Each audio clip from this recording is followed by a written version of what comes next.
Welcome to COIS3750, Principles of Online Marketing.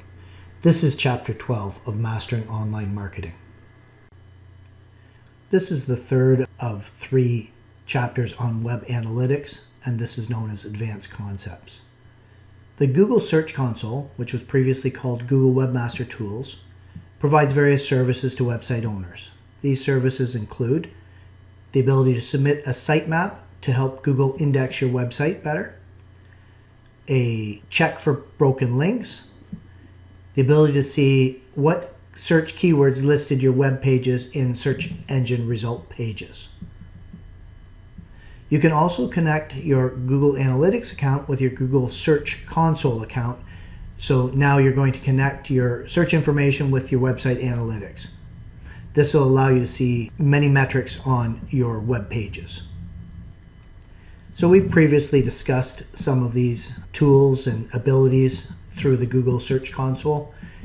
But to recap, some of the analytics that are available is which search keywords give visibility and visitors.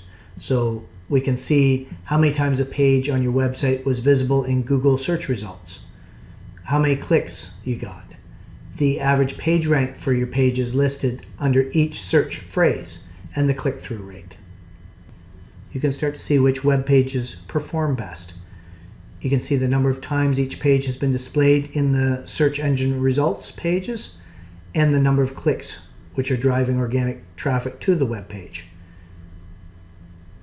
Pages with many impressions in the Google search results pages but with a low click-through rate have something wrong with their heading or description, meaning that those headings or descriptions that are being used are not attracting people to click into your web page. When you see something like that, it gives you an excellent opportunity to improve so that you can get many more free visitors. In order to do full event tracking using Google Analytics, you have to put some additional HTML elements into your web page, not just the normal Google Analytics tracking code. But when you do that, you start to get a variety of event tracking capabilities that allow you to get some really good numbers and some really good analytics to understand how traffic is interacting with your web pages. Clicks is one of the obvious ones. One of the more important ones, you want to see the mouse clicks that your visitors are doing. Are they clicking on hypertext links? Are they clicking on buttons or images? Are they downloading PDF or documents by clicking on those links? Do they play, pause, or stop control buttons for videos? Do they click on the social sharing buttons? We want to understand what downloads the visitors are interested in and are clicking on. We can start to understand which digital assets are popular by which groups of users. We want to be able to do tracking on forms and form fields. So if you instrument each field in the form with its own event tracking code, you can start to see which fields are being completed, which fields are being skipped. You can start to understand the way people are filling out your forms or where they're getting to when they bail from filling out your forms. Page consumption can be a little more elaborate than just the clicking on a page. We can instrument a scroll range event, meaning how far down the page the user scrolls. So how engaged they are, whether they're reading the entire page or just seeing what shows above the fold and then clicking elsewhere. That way you can figure out which of your pages are popular and which are unpopular in terms of engagement and page consumption. We can track emails by seeing whether the visitor is clicking on the Mail To link or whether they're filling out forms to send email to the webmaster or to the owner of the web page. If we want to track the results of mass mailings, we can use the capabilities of email service companies like MailChimp, and we can see the analytics there.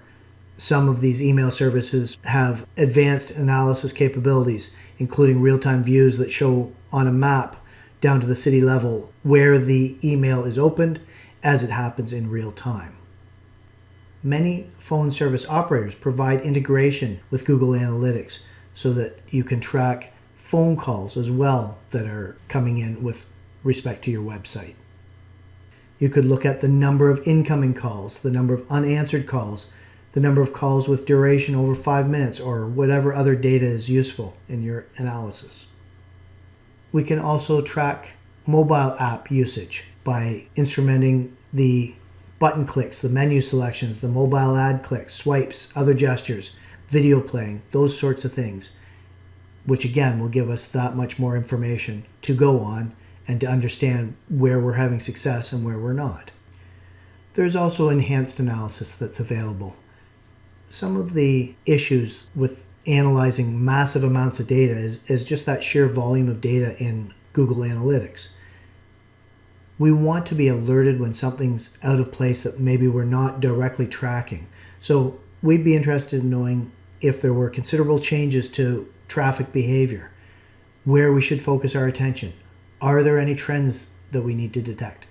What important things are we unaware of?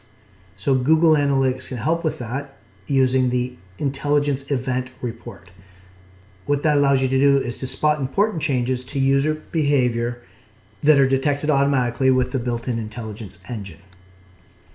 A/B testing we've talked about previously, but that, as a reminder, is testing when we have two versions of a page or two variants of the same page, and we're going to send some traffic to one and some traffic to the other, and we're going to analyze the difference in the way that traffic behaves.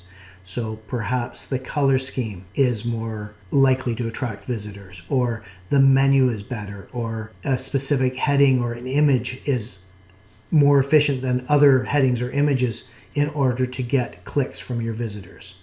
So within Google Analytics, we can click on the Create Experiment button.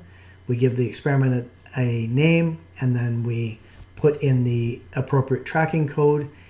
And once the experiment has happened, we can take a look at the results using the Behavior Experiment Report. We can then make changes to our website to optimize these web pages based on the scientific data that we've collected. And then we can try another page against that. So we can make a further attempt at optimization and see if that's better than the one that we just discovered. Another thing that we are going to want to be aware of is website speed. Google will penalize websites that are slow or unresponsive in terms of rankings.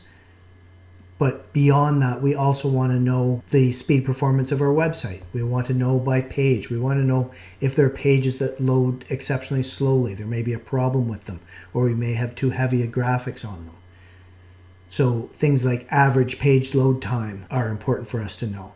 There's a page timing report that is available, and we can look at the average timing for each page and compare that to the average page load time. Thank you. That's the end of this lecture.